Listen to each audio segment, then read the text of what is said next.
KDX 배치2급을 위한 신기술들이 속속 공개되면서 우리 주변국인 중국과 일본이 경악하고 있습니다. 그동안 당연히 한국은 자신들보다 훨씬 못 미치는 해군력을 보유할 것이라 생각했는데 최근 돌아가는 모양새가 그렇지 않기 때문입니다. 그런데 여기에 대해 한국의 KDX-3 배치2급은 자신들이 생각했던 이상의 전투력으로 개발된다고 하자 놀라움을 금치 못하고 있는 것입니다. 그런데 이 기술은 가히 충격적이라고밖에 설명이 안 됩니다. 바로 다수의 무인잠 수정을 배치해 적의 함선과 잠수함을 따라다니게 만들 수 있기 때문입니다. 그래서 준비했습니다. 오늘은 KDX-3 배치2급에 들어가는 기술에 주변국이 경악하는 이유에 대해 알아보겠습니다.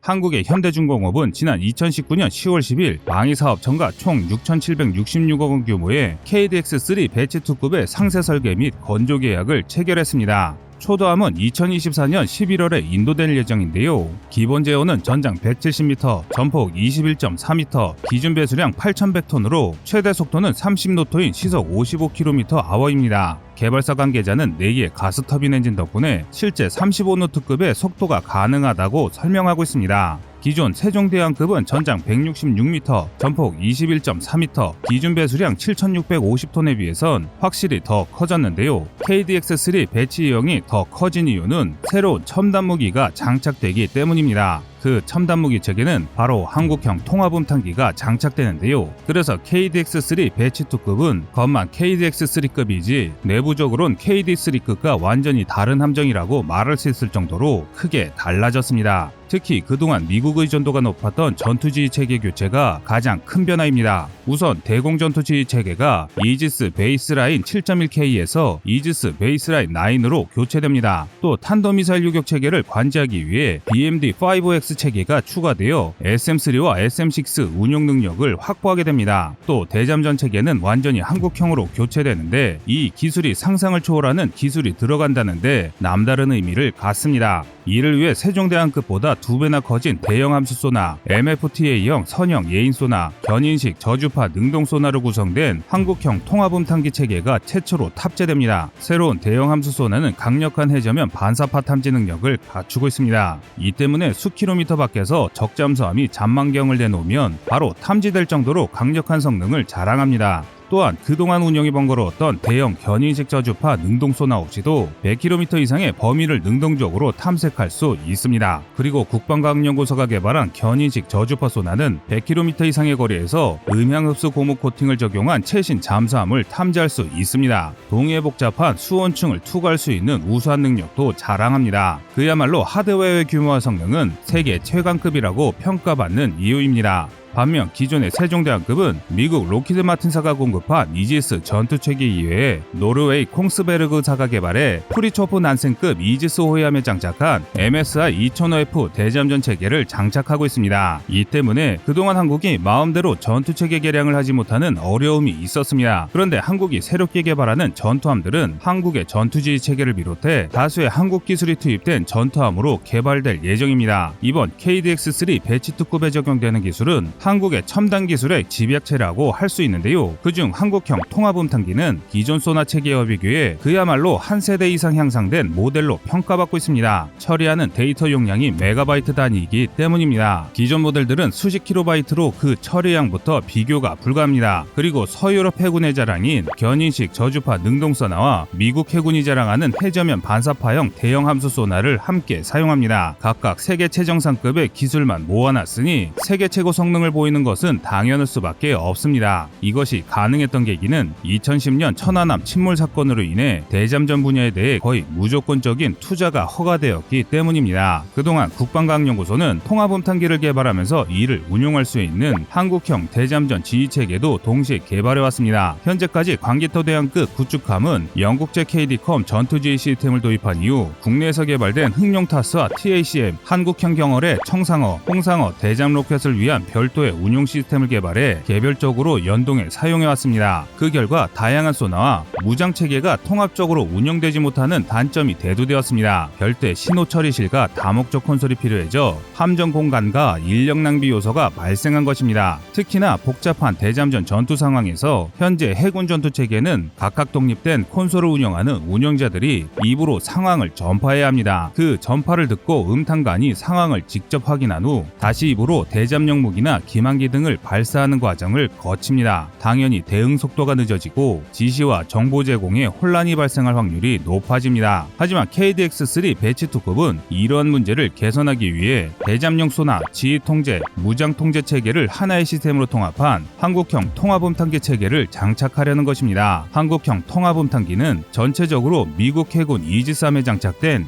AN/SQQ-89 대잠 전투 체계와 동일한 확정형 구조를 갖추고 있습니다. 이와 더불어 미국산보다 후기형 모델이라서 미국 해군에는 없는 견인식 저주파 능동 소나가 추가되어 하드웨어 성능도 미국제를 훌쩍 넘어섰습니다. 한국 해군이 현재 사용 중인 수상함의 경우 대잠전 분야에서만 2~3명의 당직 인원이 상시 필요합니다. 이는 탐지 체계가 분리되어 효과적인 운영이 불가능하기 때문인데요. 이와 비교해 한국형 대잠전 지휘 체계는 한 명의 당직 인원만으로도 대잠 정보 처리, 대잠용 무장 발사, 적중어뢰 회피를 위한 기만 체계의 운영이 가능해집니다. 또한 데이터 처리 속도와 용량은 현재의 100배 이상에 달합니다. 또한 대공 전투 체계인 이지스함과 표적 정보와 전투 정보를 공유할 수도 있습니다. 이 말은 지금의 한국은 대잠전 끝판왕을 만들고 있다는 것입니다.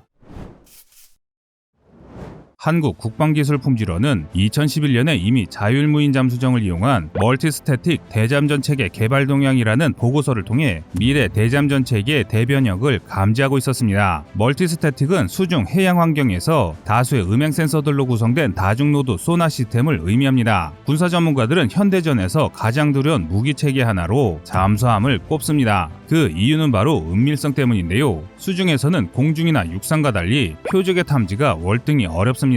표적을 탐지하기 위한 수단인 레이더는 전자파를 발생시켜 반사되어 오는 전파를 분석함으로써 표적의 존재 유무를 확인합니다. 그러나 수중에서는 거리가 멀어질수록 파장이 짧은 전자기파는 쉽게 산란되어 버리는데요. 따라서 수중에서는 표적을 탐지하기 위한 수단으로 음파를 사용하게 됩니다. 그래서 음파에 의해 수중 표적의 방위 및 거리를 알아내는 음향 탐지 장비인 소나를 사용하는 것입니다. 소나는 함정, 항공기, 잠수함 등 다양한 플랫폼에서 운용 중입니다. 특히 항공기는 넓은 해역을 신속히 탐색하고 수중 표적으로부터 탐지 및 공격받을 가능성이 적어 효과적인 운용이 가능합니다. 그 중에서도 대잠 헬기는 현장 상황에 빠르게 대응하고 기동성이 우수해 대잠 임무에 가장 적합한 무기 체계로 꼽습니다. 그래서 최근에는 전술적으로 많은 장점을 가지고 있는 대잠 헬기의 추가 도입과 멀티스태틱 기반의 소나 체계 도입이 이루어지고 있습니다. 반면 한국 해군의 멀티스태틱에 관한 연구는 천안함 사건 이후 2010년에 시작되었습니다. 최근에는 함정사업과 해상 초계기에서 멀티스태틱 장비를 도입해 운영 개념을 발전시키고 있지만 대잠 능력이 우수한 다른 국가에서는 1990년대 후반부터 멀티스태틱 기초이론에 대한 연구를 시작해 지금까지도 많은 연구가 진행되고 있습니다. 그래서 한국은 선진화된 기술을 받아들이면서 한국만의 독자 기술을 접목시켜 이 기술을 개발해 왔는데요. 이 때문에 한국 해군은 함정과 해상 초계기 그리고 대잠 헬기의 멀티스태틱 능수동 센서를 활용하는 방안을 모색하기 시작합니다.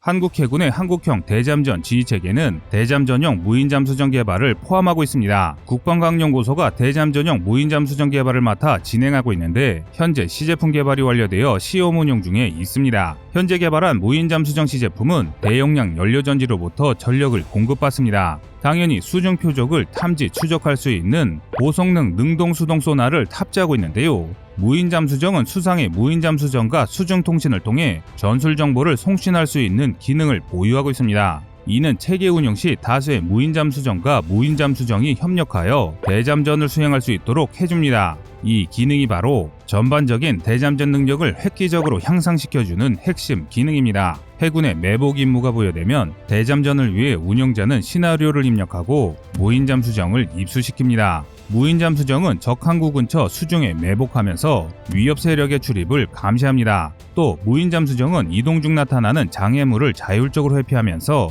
작전 지역으로 이동하는데 이때 수집한 정보를 아군에게 송신합니다. 무인 잠수정은 미리 설정된 탐색 형태로 수동 소나를 이용해 적 잠수함이 항구에서 출항하는지를 탐색합니다. 항구에서 출발하는 적 잠수함을 무인 잠수정이 탐지하면 추적을 시작하는데요. 추적을 마친 무인 잠수정은 탐지된 적 잠수함의 정보를 아군에게 전송하고 약속 장소로 이동해 회수됩니다. 이렇게 대잠 임무를 인계받은 아군은 적 잠수함에 대한 공격을 수행하게 됩니다. 이렇게 보면 장점만 있을 것 같지만 무인 잠수정에도 치명적인 단점이 존재하는데요. 바로 수중에서는 제한된 거리에서 수십 바이트 정도 용량의 메시지만을 음향 통신을 통해서만 교환할 수 있습니다. 즉 잦은 통신 두절 현상과 낮은 대역폭 등과 같은 수중 통신의 물리적 제약으로 인해 무인 잠수정에 대한 지휘 통제가 까다롭다는 것입니다. 그래서 무인 잠수정은 매복 임무가 부여되면 대잠 작전을 위해 운영자가 미리 매복 임무에 대한 시나리오를 입력해주는 것입니다.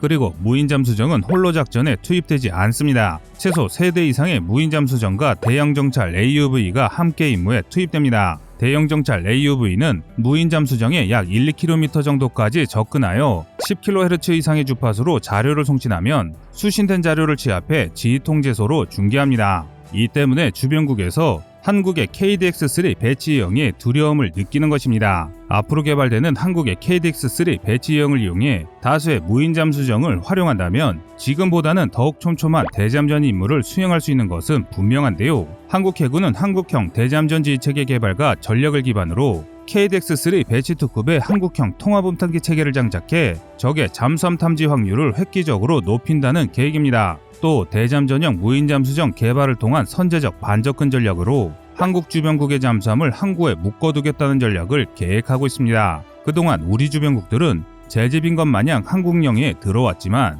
이제는 이런 모든 것들을 한국이 미리 사전에 파악하게 될 것입니다. 여러분의 생각은 어떠신가요?